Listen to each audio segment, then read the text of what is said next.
So yeah, so just to clarify, this is actually what's going on normally. And you can see the speed is all over the place. If we make them all roving, that's when it becomes a straight line. So the speed becomes constant. And then if we convert it to easy ease, you get smooth curve. At this point, if we go straight to easy ease, you don't get a smooth curve because it's only interpolating between the different points.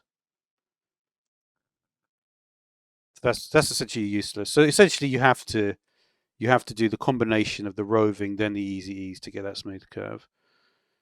So once again, rove to get the straight line. One of these buttons is easy ease, that one as well. And you can see the thing about these keyframes, right? If I just move these, look what happens when I move just these three here. See, it's moving the whole lot. So it's seeing it all as big unit. So I moved it there.